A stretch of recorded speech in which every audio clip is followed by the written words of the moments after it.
Assalamualaikum warahmatullahi wabarakatuh. Setelah aku membahas sedikit atau banyaknya tentang sejarah Kesultanan Banten, di hari ini aku akan membahas tentang benteng terakhir yang dimiliki oleh Banten, yakni Keraton Kaibon.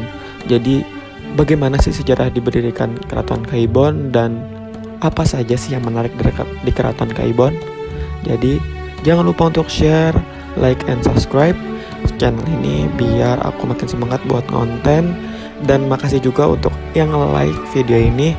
Tetap semangat menjalani hidup dan jangan lupa memakai masker. Kawasan Banten Lama yang memiliki banyak sekali bangunan-bangunan bersejarah, salah satunya Keraton Kaibon yang terletak di Kampung Roya, Kelurahan Kasunyatan, Kecamatan Kesemen, Serang, Banten.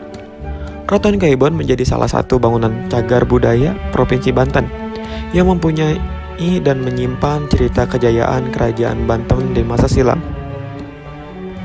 Keraton yang berdiri di tanah seluas 4 hektar ini dibangun menggunakan batu bata yang terbuat dari pasir dan kapur. Walaupun telah hancur, beberapa reruntuhan di keraton ini masih terlihat fondasi dan pilar-pilar yang utuh. Salah satu yang terlihat jelas dari bangunan yang menyerupai masjid.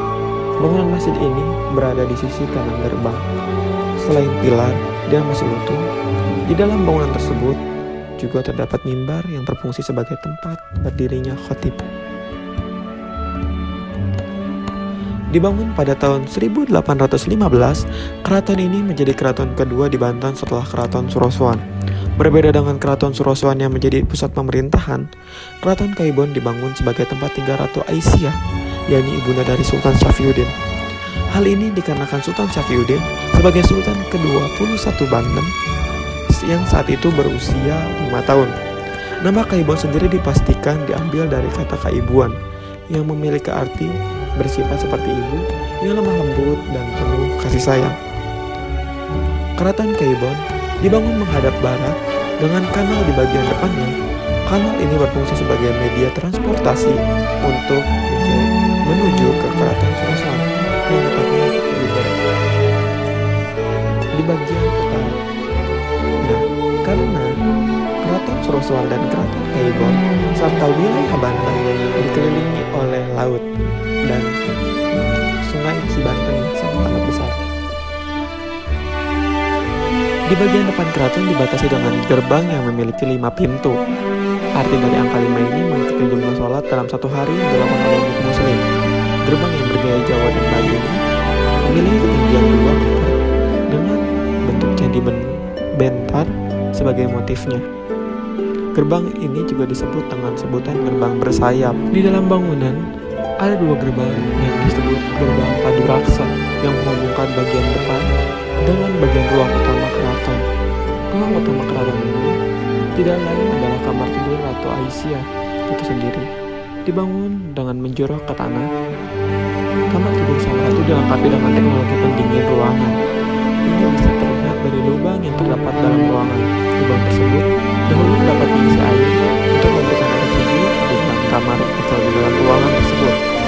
Keraton yang berdiri di tanah seluas 4 hektar ini dibangun menggunakan batu bata dan pasir serta kapur. Tahun 1832, Keraton Kaibon dihancurkan oleh pihak Belanda yang dipimpin oleh Gubernur VOC saat itu, Jenderal Dengkes.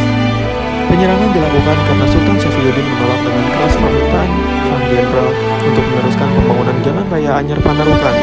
Bahkan, utusan jenderal yang bernama Dupuy dibunuh Sultan, hingga kepalanya dipenggal kemudian dikembalikan kepada Jenderal Dendels. Marah besar, Jenderal Dendels tersebut menghancurkan Keraton Kaibon hingga meninggalkan puing-puing yang tersisa saat ini. Kini puing-puing reruntuhan Keraton Kaibon meninggalkan cerita tentang kejayaan Banten Lama. Walaupun hanya berupa reruntuhan dan pondasi-pondasi bangunan, tidak membuat pengunjung berhenti mengunjungi cagar budaya di Provinsi Banten ini. Cukup sekian penjelasan tentang Keraton Kayubon yang aku jelaskan hari ini. Semoga ilmunya bisa bermanfaat dan semoga kalian yang belum pernah ke Keraton Kayubon bisa ke Keraton Kayubon secepatnya ya untuk melihat betapa menakjubkannya kejayaan Banten kala itu.